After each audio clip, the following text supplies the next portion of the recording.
Madam వీడు మనోడు కాదు, మధ్యాహ్నం ప్రైవేట్ సంస్థలు అమ్మలేదు, మీ ప్రభుత్వం అమ్మిందంటారు. అవును, మేమే అమ్మాం.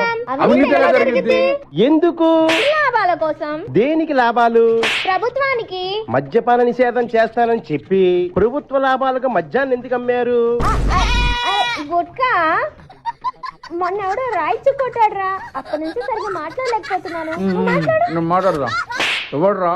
ఏమమ్మ గుడి గురించి చెప్పాలి? అడుగు. అధికారంలో నువ్వు కాదురా, వాళ్ళు. కొంచెం జాగ్రత్తగా మాట్లాడు. మద్యాన్ని మీ ప్రభుత్వమే లాభాలుగా అమ్మిందని చెబుతున్నారు. అవును, మా ప్రభుత్వం అమ్మింది. ఫోన్ పే, గూగుల్ పే తీసేసి క్యాష్ పద్ధతిని ఎందుకు అమలు చేశారు?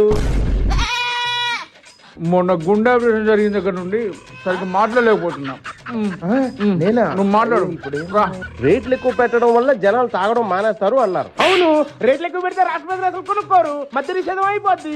మరి మధ్యలో మేమే ఎక్కువ లాభాలు తెచ్చామని ఎందుకు చెప్పుకుంటున్నారు? అది ఇలాగా ఈదురా ఇది. ఇంకెక్కడ చిలుక ఎగిరిపోయింది. రేట్లు ఎక్కువ పెట్టడం వల్ల జనాలు ఏమైనా తాగడం మానేశారా? లేదు, మానలేదు, ఇంకా ఎక్కువ తాగేశారు. అలాంటప్పుడు సంవత్సరంలోనే మద్య నిషేధం చేయాలి కానీ 5 సంవత్సరాలు ఎందుకు అమ్మారు? అన్నా గుట్కా ఏదో తేడాగా ఉందేంటి?